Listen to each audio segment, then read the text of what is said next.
Hello and welcome to the Fandom Portals Podcast, the podcast that explores how fandoms can help you learn and grow. This week we are looking into the Portaleers Pick or the Community Pick episode on The Crow. We'd like to thank Sameliso from our Threads community for suggesting this one, and we'd like to also thank the 125 plus people that voted on our polls that got this one selected. If you wanted to be a part of our community, make sure you check the show notes below because all of the links are down there for you. We're very active on Instagram and Threads. For this Portaleers Pick episode and for a few episodes going forward, we've split our content into two parts, where part one will concern the breakdown, where Brash and I discuss a lot of the different elements of the film, including our first takes, including our fandom fact face-off, and we might also do some segments at the end of each part one that really just give off some interesting facts about the media or the movie in general. So this is where you'll be learning something new from us here at the Fandom Portals Podcast. And in our part two segments, that's when we're going to be doing our deep dive analyses, where you will see your favorite segments, such as the popcorn perspectives, the MVTs or the most valuable takeaways, and also our real deal segments, where we break down the various different elements of movies and tell you all about them and what the vision and meaning was behind those. So our episodes now are going to be split into two parts for you to enjoy them in some bite-sized pieces. It also gives us a little bit more space to go into more detail with you on our different parts and on our different segments. So we want to thank you guys for being a part of the Fandom Portals journey so far. We hope you enjoy this Portaleers Pick episode for February, picked by Sameliso, and it is The Crow, made in 1994. And we'll see you very, very soon.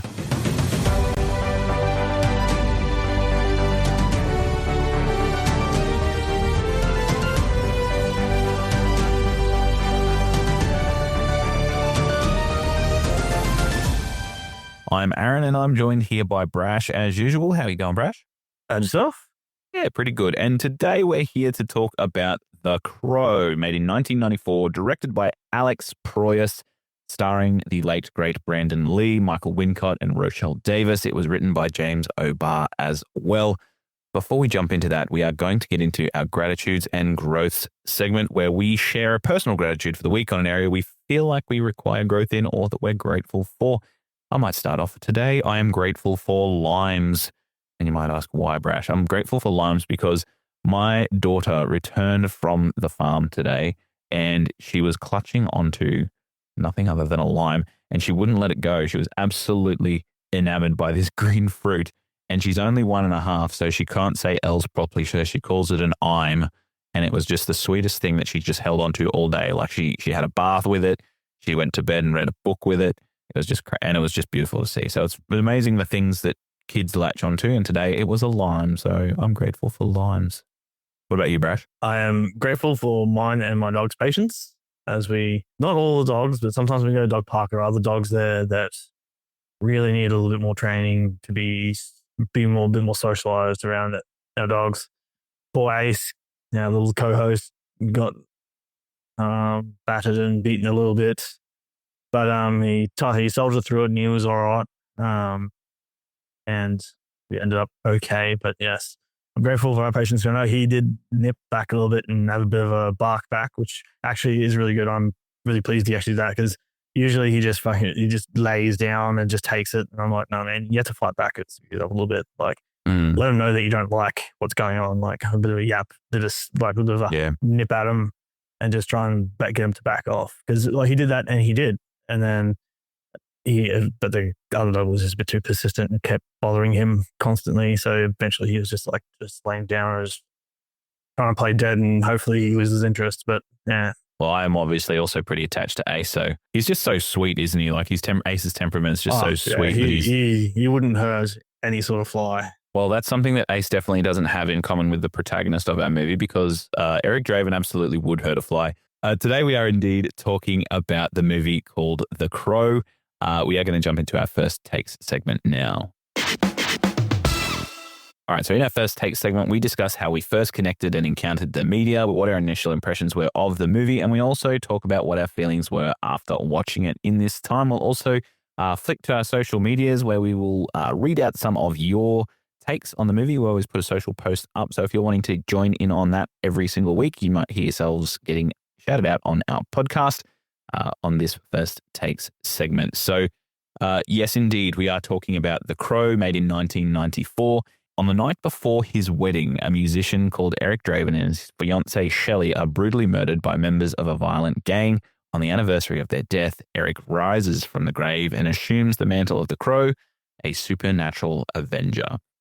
Before we get into our first takes, I do want to thank our Threads, Reddit, and Instagram community, because every single month, as you might have seen, we run a Portaleers Pick from our community watch list. So if you want to suggest a movie for us to feature on our podcast, then definitely go and check that out and drop a movie in the comments, because these Portaleers Picks come from your community voice. And this one here was suggested to us by Samolaso on our Threads page, and it was voted for by over 125 people, which is pretty massive for a small podcast like us. So we want to thank you guys for voting for it, and especially thanks Samolaso from Threads for suggesting it as well. He's pretty active on our community, so shout out to him. Let's get into our first takes. Brash, how did you first hear about The Crow? I watched The Crow when I was I want to say 6 or 7. Oh my God. Yeah. That is a young introduction. Because my sister and my brother used to make me watch all kinds of shit. Yeah, that's right. That's right. Yeah, you're the youngest, aren't you? Yeah. Well, we got a younger sister. But yeah. And what does a 7-year-old think of The Crow when you watch it? Confused. Yeah, fair enough. But like cool, because I got the action, and then it was cool. It was cool to watch. Not really understanding the premise of the actual movie, but when he's fighting, can't remember his name now, the knife guy. Which one's the knife guy? Not Fun Boy. Tintin. When he's fighting Tintin, that was awesome. And then they come back and they see him, and he's just stuck full of knives. Awesome. But I did not understand what the whole premise of the movie is about at all. But it was just cool. Yeah. He also, because the face paint, he looks a bit like Sting. Mm-hmm. And I was a big wrestling fan. Well, still am a huge wrestling fan, but a big wrestling fan. I was a big fan of Sting back in the day. So he also looked a bit like Sting. I was like, oh yeah. Yeah. His look's definitely iconic, hey? Oh yeah, 100%. I think for me, my first takes of this movie, I've always been Crow adjacent. So I knew it existed. I'd been around different sort of high school for me communities that kind of really were into it. It definitely kicked off a lot of the sort of millennial gothic subculture vibes. And, when I say Crow adjacent, I mean, I was into the punk scene, and which is like, gothic's less hardcore brother. But I think for me, I really do steer clear. As you know, it's a fault of mine. I really do steer clear of the horror or any kind of thriller kind of genre. This one was one that I did steer clear of. And I even texted you before I watched it, Brash. I said, I'm about to watch The Crow and I'm extremely nervous and scared. And you was like, it's fine. And 30 minutes later, I said, this is fine. Yeah. So yeah, my very first time watching it was this time. So it was really interesting to see and know about the cult following behind it and watching it from that perspective, as opposed to seeing it when it first came out, where it obviously influenced a lot of people and had them enjoy the movie and enjoy the themes in it as well. So they're the perspectives we're coming from. Did you enjoy it when you first watched it, Brash, at 7 years old, or just too confused went over your head? I think it was a movie. I just liked watching movies, and watching it with my siblings was even better. That's the only reason why I watched it. And the only reason why I watched scary movies with them is because I wanted to watch movies with them. Because they're 6, 7 years older than me, trying to do anything with them was quite hard because I was so young. Watched it through the whole entire thing and just pretend I wasn't scared. But no, I did watch it years later on that, and I've watched it a few times now. One of those iconic movies, and sort of you put it in the same sort of probably boxes in movies like your Princess Bride and Titanic, and it's one of those movies where it's a hallmark movie of an era and time. Of the generation. In that time, that's one of those movies that you probably would have watched at the time, and now it's just become a cult classic. Exactly right. Yeah.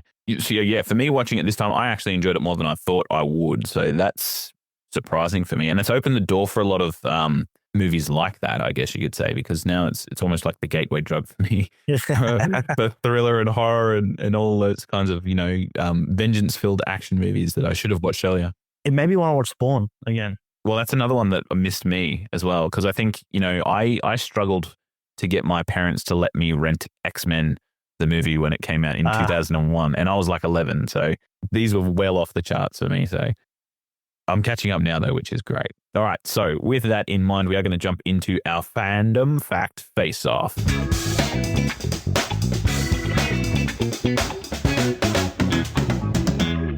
Okay, so a Fandom Fact Face-Off is a segment where a host asks one another a series of trivia questions associated with the focused media, and the host with the most collected points from the Fandom Fact Face-Off segment will shout the opposing co-host to an all-expenses-paid trip to the cinema.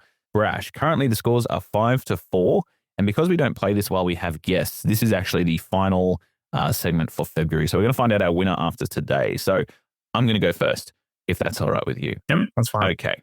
So on the set of The Crow, there was obviously a very tragic on-set accident, which led to the death of Brandon Lee, the show's star. They did then decide to finish the movie, and they did so using digital effects and body doubles and creative editing to complete some of Brandon Lee's sequences. Now, my question to you is, who was one of the body doubles for Brandon Lee, who has now become quite famous in his own regard? Ooh. I'll give you a clue. He's very famous in the stunt world, and he worked on his next role as a stunt double was the stunt double for Keanu Reeves in The Matrix. And then after he did that, he very famously directed the John Wick films. Ooh. Not sure? No, that's passing that one. I don't know. It is stuntman Chad Stahelski. So he is now obviously famous for directing all 4 John Wick movies. And because of his physicality and the fact that he looked a lot like Brandon Lee, he was quite tall and slender, but still quite muscular. He stood in for Brandon Lee. And as a result of this accident, he also decided to only use post-production effects for firearms and a gunfire in his movies, which, is a great, after effect of the tragedy that happened on set. So that means it is your turn. Brandon Lee wasn't happy with his makeup, so he did something himself to get the desired look. What was it? Well, he applied it himself and he smudged it himself. Is that right? I'll give it to you. He applied it himself, but he applied it to himself the night before and slept in it. So when he woke up in the morning, it was already faded and smudged from sleeping. Yeah. I think that would be really hard to having a point to sleep in. Yeah, absolutely. Murder for your skin too. Yeah. But, he still had really good looking skin in that movie too. But I digress. I think that the worn look did sort of add to the aesthetic. And I love that he applied that makeup in the scene in the loft, and it was through that fractured mirror. That scene was actually one of the scenes that they had a double stand in for, because if you notice, you don't fully see his face in total. You only see it through fractured or shattered pieces of glass and various different portions of the face as he's applying that makeup on screen. And I think that dirty sort of grungy look of it was really reminiscent, and then also probably an inspiration to Heath Ledger's Joker later on as well, with the stylistic choices that they used there. So I love that fact. That's awesome. Yeah, and he also really cared about that character, didn't he? He kind of saw it. Yeah, he went all into it. Yeah. Yeah, he sort of even thought of this as, because he was obviously Bruce Lee's son, and I read somewhere that this was one of the first times he felt like he was a leading man in a movie where he starred as Brendan Lee, not Brendan Lee, son of Bruce Lee. Because they even dropped a lot of the action because they didn't want to appear to be some sort of kung fu movie and go straight to video. They wanted it to be an actual movie where he was an actual actor, not some kung fu master's prodigy like son or anything like that. Just a movie that he was an actor in. Yeah, and his physicality can't be denied in it, because you can see the way that he moves through some of those action sequences is so quick. And I watched the director's commentary from Alex Proyas, who's Australian, by the way. Shout out Australian creators. And he was saying when he jumps onto the counter of the pawn shop, that's not sped up or CGI'd or anything like that. It's literally him being his athletic self. So when he jumps up onto the counter and then turns upside down and boinks the pawn shop owner on the head, asking for the engagement ring, all him, all done, all in, baby, real time. Yeah, exactly. So incredible athlete too. All right. So that means it's 5-all, or in this particular segment, it is 1-0 to me. So this is your second question from me. All right. This movie, The Crow, was obviously inspired by the comic book of the same name. It was made in 1989. It's a graphic novel written by James O'Barr, and it was actually written for a particular reason by James O'Barr that is quite sad. Do you know what that reason is? Now, The Crow is one of the comics I haven't really read too much. I'll give you a clue. It's sad to be so sad. Yeah. So he was a Marine. He was a US Marine in the 1980s, and he was an artist in the Marine Corps as well. So he was always gifted as a drawer, and he was engaged at the time to his fiance. Oh, was it the death of his fiance? Mm-hmm. Yes, it was. I'll give you that. So she unfortunately was killed by a drunk driver. And in interviews later on, it was said that he was, whether it was healthy or not, his words, whether it was healthy or not, he was the kind of person who poured his entire self into that relationship. So when obviously she was taken away at an untimely event from something that was just pure chaos and couldn't be controlled by him, he just fell into a very severe and deep depression. And his raw emotion behind the graphic novel is almost like how he coped with the events. And it's almost like this film's adaptation and the dark gothic sort of tone pay a tribute to O'Barr's original vision of that. So you definitely want to keep it dark and gothic. And it's that form of catharsis for him going through something similar to what the main character did in Eric. I still took a stab at the, because when you said fiance, I'm like, oh, it's all that death. She probably unfortunately passed away. All right. So that brings us to 1-1 with your question to go, your second question. Talking on before how he was really into the character. Prior to the filming of this movie, he started doing something sort of ritualistically before the filming of this movie. Do you know what it was? I actually don't, but I'm going to have a guess. Actually, was it something to do with nocturnal activities? Yeah. Is it safe for work, Brash? It is safe for work. No, it's I wouldn't say nocturnal activity. Like, I mean, you could do it in the nighttime, I guess, if you wanted to. I know he dropped a lot of weight, and he obviously worked out quite a bit. I don't know this one, Brash. You're gonna have to tell me. Okay, so he obtained a morbid fascination with death. So he'd drive around in his hearse that he owned, visit famous graves, and listen to the Doors while doing it. And I just think that's fucking badass. Yeah, just driving around a hearse, going to graves, listening to the Doors. I love the Doors, and when I read about that, I was like, oh, that's so dope. Imagine like being passed by a hearse that's just blasting the Doors and you're going down on the highway. Oh, yeah. Oh, man. What a way to get into character, too, because this is a movie that's shrouded in an awesome sort of soundtrack as well. So the fact that he really got into that rocking vibe, knowing he was playing a musician that come back from the dead, he was really, really getting into it. Well, good fact, Brad. That was awesome. I like when I read that, I was like, that's awesome. All right, so score is still 1-1 with one question apiece to go. My last question. All right. There was a famous musician that was considered for the role of Eric Draven by Alex Proyas, who is an Australian filmmaker, but he was also very famous because he directed a lot of music videos. If you can tell from some of the scenes in The Crow, they look very music video-esque. Now, looking at this particular person, he was not able to officially play Eric Draven at the time, but he was cited as having been a major visual influence on the character from James O'Barr when he drew the character. So a punk rocker from the 80s/90s. Who do you think that was, Brash, that influenced the look of the character of Eric Draven and also was considered for the role of it before Brandon Lee was? With the face paint? Or what was it? The look of the face or just the look of him in general? Just the hair and the thin athletic sort of vibe, and also just clad in black leather and leather pants and an electric guitar strung along the back. It's not Iggy Pop, is it? Yes, it's Iggy Pop.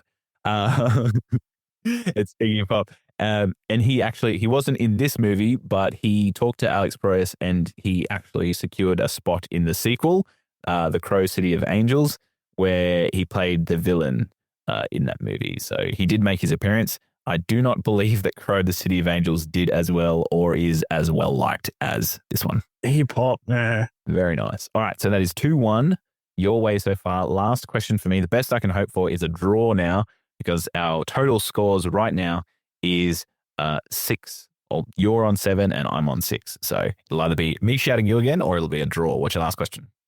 Last question. In the original graphic novel, Sarah went by a different name.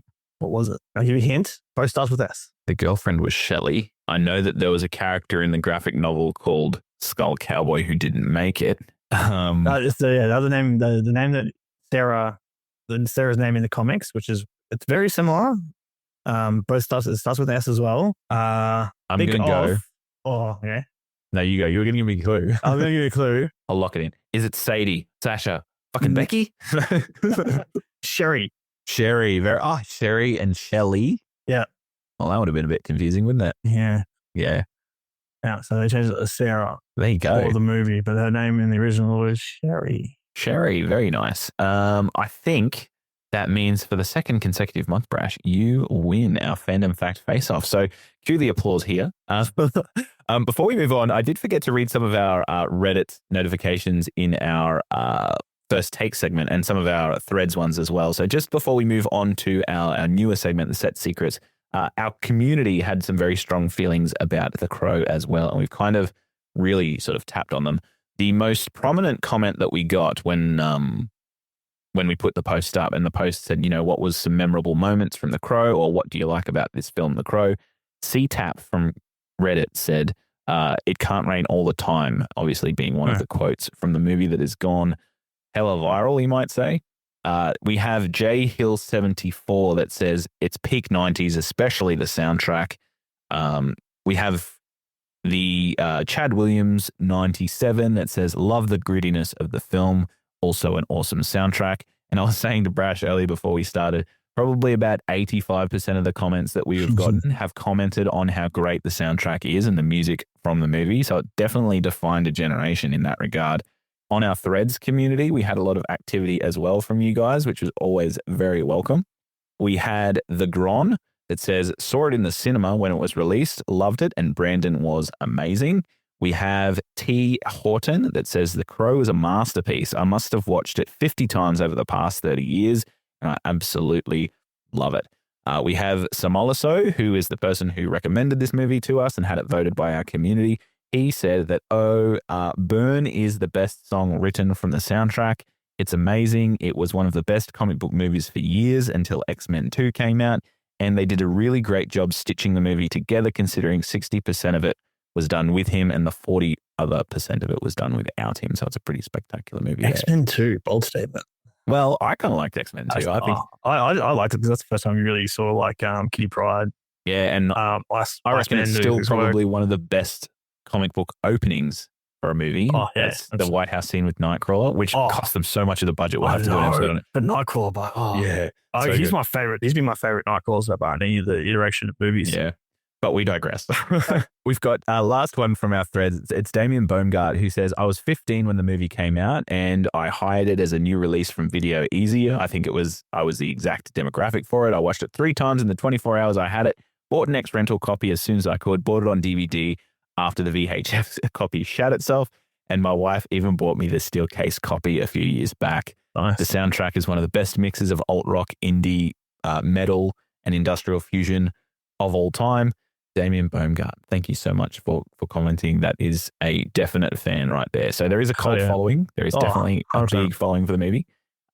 So yeah, if you want to be involved in our community where you can have your comments read out about the movie that we're doing, or if you want to vote on the Portaleers Pick, then that is definitely something you can do by checking out the show notes below. We put posts on Reddit, Threads, and Instagram for you guys to check out. And we want to thank you guys again. All right, so Brash, I'll be taking you to the movies again. You guys will have to tune in to see what we see. All right, so this next segment that we're going to do is called Set Secrets. Now, this is where we take a look behind the scenes of the Focus movie and give you all the information that went right and the information that went wrong, and some of the things that made the post-production or the production of this movie quite interesting. And we also talk about how the movie was made. So, Brash, we talked about it a little bit earlier and we touched on it, but this was a movie that is obviously marred with a little bit of tragedy. For those of you going forward, this next part is probably going to be discussing elements of death. And we are, of course, talking about the tragedy of Brandon Lee. One of probably the most mysterious, or something that added to the mysterious aspect of this movie, was that he did indeed die on this set before the movie was finished being made. The movie is dedicated to him and his then fiancée, Eliza. And I think we lost a rising star in this one, Brash. There was a lot of people that have said that he was probably going to go on to bigger and greater things had he remained alive for the remainder of the movie and thereafter. So what did you think of Brandon's performance to start with? And then we might go into some of the details. Absolutely brilliant. But I did notice when I was watching it, if you look at some of his facial expressions in some of the scenes, we actually do get a shot of his face, spitting image of his father, like how he he's very pronounced when he's pronouncing his words. Yeah, with his jawline too. With his jaw. And I just thought, I was like, ooh, Bruce Lee right there. Yeah, exactly. Flashes on it. But no, as an actor himself, I reckon he was brilliant. But yeah, so I could feel a lot of his father in his performance, though. Not a bad thing, of course. But like, just their mannerisms there's a few similar mannerisms I found between the two. And I was actually watching it also made me want to watch Enter the Dragon again. Really showed his actual acting capabilities rather than like going all in action physicality, because he was very fit. He did know how to fight, but it showed a bit more of his acting chops. Yeah, being able to like sitting down, having a chat with, talking to Sarah, talking to Ernie Hudson's character, Albrecht. Yeah, Albrecht, and them actually sitting down talking, his interactions with the other cast members, all there, just brilliant. And like who did it remind me of, where he'd like switch and go from menacing to playful.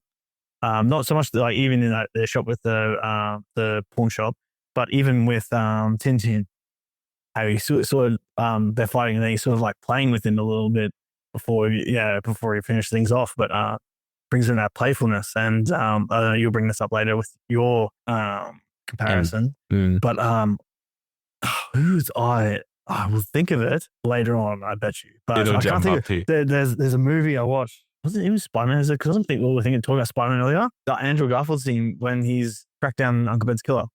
Oh, yes, that's right. Yeah. And he's like, Drew, playing with him. And then all of a sudden it's like, gets up real close to his face and he's like, really menacing in that changes moment. into menacing like in a split second. And I was like, oh, damn. Yeah. But like Brandon, gave me chills. He nails it. Yeah. I think he's a really good physical performer, not just in his action sequences, but when you're talking about when he was like coming out of the grave or writhing in pain or doing a few of the scenes in like in the loft or running across some of the roofs, and even physically sort of in those action sequences, you could tell a lot of the things that were going on for the character just by watching what his body was doing. So it wasn't just the way that he interacted with the other cast, it was also the things that he was doing with his body. So it was almost like his whole self was involved in bringing that character to life. Well, the lost scene was pretty much an entire like interpretive dance almost. Yeah. Because he was getting the flashbacks of what happened that night and like going through the motions of getting thrown around and then getting thrown through the window, and his interpretation of getting thrown through the window as he jumped and grabbed onto the railing and swung up, but swung back in through the window, and like it was just nice.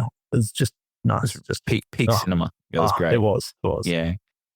But unfortunately, obviously, this movie was marred with that tragedy, and it is said that it was caused by the low budget of the movie, a rushed schedule, and a lot of safety failures. Brandon Lee tragically lost his life March 31 of 1993, and one of the things that really sort of attributed to this challenging or cursed production, as some say, is that there was some severe weather conditions set in Wilmington, North Carolina, and there was storms and fires that repeatedly just damaged sets, and even crew members suffered injuries on this set as well. There was one individual that suffered severe burns because a crane hit power lines and they were electrocuted, caused blackouts. The film did have a low budget, which was about $15 million. They did get some more money later on after they switched production companies after the death of Brandon, but initially $15 million is not a lot to make a movie, even in 1993 when it was being filmed. And it was kind of visually ambitious as well, meaning that there were a lot of scenes that would have required more than just two characters talking in a room, which is expensive to pull off. So as a result of this, they obviously had longer shooting times, a lot of it done at nighttime in the rain, which led to a lot of crew fatigue, and therefore safety protocols were overlooked, and it led to a lot of cost cutting and mistakes, which led to the tragedy. So do you know what happened, Brash, with Brandon Lee? Do you know the story as it goes? Yeah. So it was sad, but Michael Massey, who played Funboy, was meant to. Well, see, it wasn't. The thing is, this is just how the bad luck of this movie just kept going. Like, there wasn't even meant to be a shooting in that scene. Like, he wasn't meant to get shot. So, like, last minute, like, oh no, we'll have him shoot you in the scene, and it wasn't meant to be, but it was just a last minute thing that they decided to do. Yeah, and it wasn't even meant to have the gun. It wasn't even meant to be him shooting either, Michael Massey. Yeah, and it was just a piece of a dummy bullet that got stuck in the gun. The blanks got loaded in with it, and when it fired it, and unfortunately, you'd think hopefully because it was only shot, it'd ricochet off to the side or something like that, but unfortunately, it went straight ahead and lodged into his abdomen and eventually part of his spine. He underwent 6 hours of surgery, but eventually lost his life. These sorts of accidents, the way that it kind of happened, very much similar to what Brash said. The dummy bullet, or what people call dummy bullets in the industry, is obviously just the cartridge and the bullet head. So it looks like a bullet, but it has no powder and it has no firing mechanism and it has no primer. So when it goes off in the gun, it doesn't move. It just doesn't do anything. It's still in the gun. So when you look at it visually, it's there. And the reason that they needed to have these dummy bullets in the gun was because they decided last minute that they needed a snapshot to the gun so the audience saw it there in hand and then they'd move back into the shot, almost like a close-up impact shot. And when they did that and you looked at a revolver or a Magnum 44 and you looked at it straight on, the audience would obviously see if it wasn't loaded because of the way that the Magnum revolver sits as a gun. So they ended up having to get dummy bullets, but they didn't have any on set because the armorer and the props technician had actually gone home. The professional firearms expert had gone home. So they actually went and got live ammunition and made their own dummy bullets. And when they did that, one of them obviously wasn't done correctly and the primer went off, lodging that end of the bullet into the barrel of the gun, and it stayed there for an uncertain amount of time until the next scene was shot with Michael Massey. And he unfortunately had the gun loaded with the dummy bullets, and the blanks explosion fired and the bullet lodged straight into Brandon Lee, obviously causing that wound. Usually from here, the aftermath of this has been that there are stricter firearm protocols in Hollywood now. There are mandatory firearm checks before every single scene that a gun is in, and more sets even hide professional armorers, which I think it's by law. They're required on set now. You have to have one on if real guns are being used. And as we spoke about before, some filmmakers will even opt to put in post-production effects instead of having live ammunition being fired. Today, there are still some accidents that do occur, but it's definitely reduced those accidents. And it's really sort of brought to light some of the incidences that can occur when you mismanage a set in terms of, production and people's well-being in terms of fatigue. Thinking more recently, Alec Baldwin. Yeah, on the set of Rust, that tragedy. That was 2021, I believe. Similar thing. So after this event occurred, the film was at risk of being shut down for obvious reasons. But, Eliza, his fiancée at the time, was one of the ones that really staunchly wanted this film to be made. And I think a lot of the crew did as well, just because of how much Brandon Lee put into the performance. Yeah.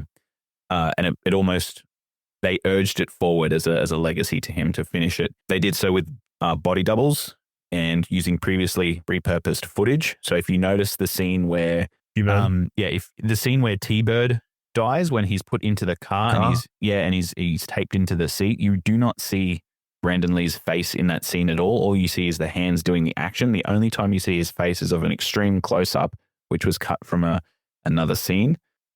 A lot of the scenes where he was running across rooftops was superimposed from other scenes where you saw him running. And some of the loft scenes that we spoke about earlier were also played by body doubles as well. I think this sort of also added to the mystery of The Crow, and the surrounding sort of misfortune emphasized that sort of, the fact that this movie was about an Avenger that came back after an untimely death, and that actually happened to the main cast member, obviously brought about the sort of immortalizing his performance as a bittersweet yet sort of powerful film that really encompasses that really tragic loss that we have. All right, so with that, we might end our part 1 of The Crow, and you can find us again in part 2.